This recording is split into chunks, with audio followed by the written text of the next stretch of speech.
Hi, I'm Tim. Welcome to our channel and thanks for logging on. Today we're discussing the Jaeger-LeCoultre Grand Reverso 1931 Seconde Centrale, a 2015 debut that was a boutique exclusive. You can see this automatic winding, white gold, vintage-inspired Reverso on our website. Subscribe to our YouTube channel if you enjoy these videos, and please click on the card in the upper right-hand corner of the screen at any time during this video to see our full sales listing for this watch with additional accessories included in the sale, high-resolution images for your desktop, and naturally complete pricing details for this Reverso Seconde Centrale. Now, the nomenclature here is a little bit misleading. Though it is the Grand Reverso 1931, the specific dial and movement combination that this watch references didn't come about until about 1935-1936. Nomenclature aside, this is a compelling watch. It debuted at SIHH 2015 as a boutique exclusive, so though not a limited edition, it was a limited in production. And this is the first one I've actually seen in my lightbox, so a rare opportunity with a watch that wears modern with a vintage style.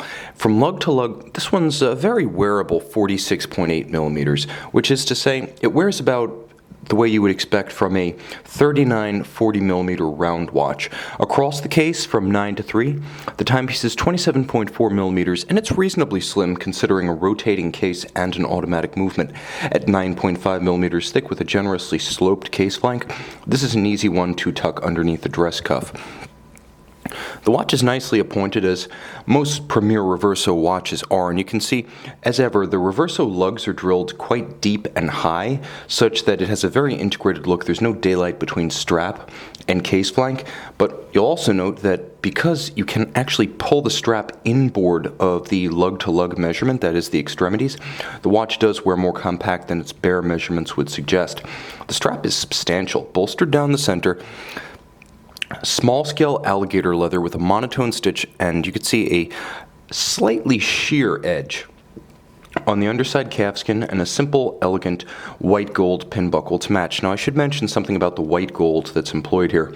It's actually what's known as gray gold within the industry, which is to say it's not a milky yellow that is then subsequently plated with rhodium, or in the cheapest versions, nickel, as most white golds are. This looks like white gold. It's a white metal. It is 18 karat, but it's homogeneous, so if you scratch or scuff it, there's no different color underneath. It's white metal straight through. Moreover, it never needs to be plated. So JLC making the watch, but also making its case. As you can see, the maker's mark internally, the interlocking JL.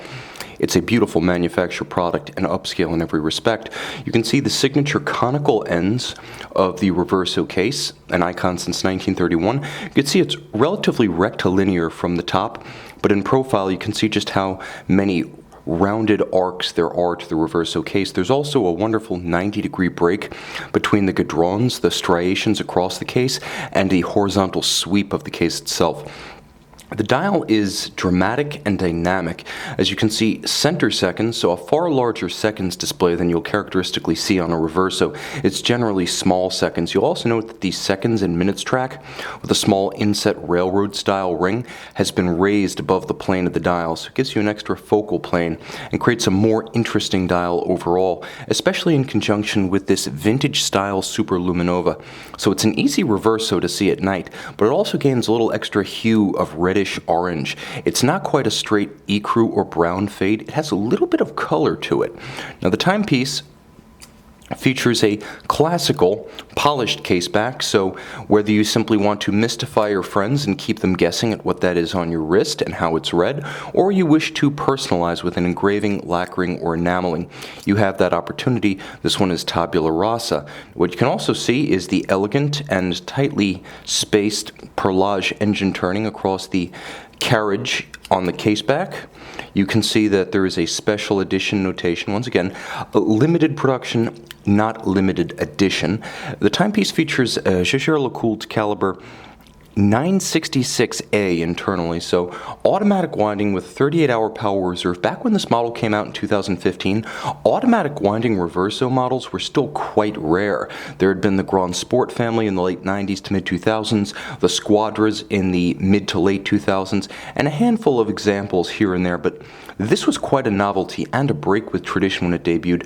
It kind of paved the way for the current collection, which contains many automatic winding Reversos. Now, you'll note for easier setting of the watch against a reference time. It does feature hacking seconds. It's a manufacturer movement, 28 joules, beating away at 28,000 vibrations per hour. And though it is not an aquatic watch, it's important to note that only post-1984 Reversos are water-resistant to any extent. And this one, with a case composed of over 50 pieces, features a 30-meter water resistance. This was the last of the 1931 series Reversos. The first came out in 2011 as the 80th anniversary Reverso. That was the tribute to 1931, the ultra thin, and of course after that, 2012 brought the Reverso Rouge, 2013 the Bleu Duo Face, and 2014 the 1931 Chocolate. So for 2015, the tribute series effectively ended, and this was a worthy valedictory. See it on the watch box.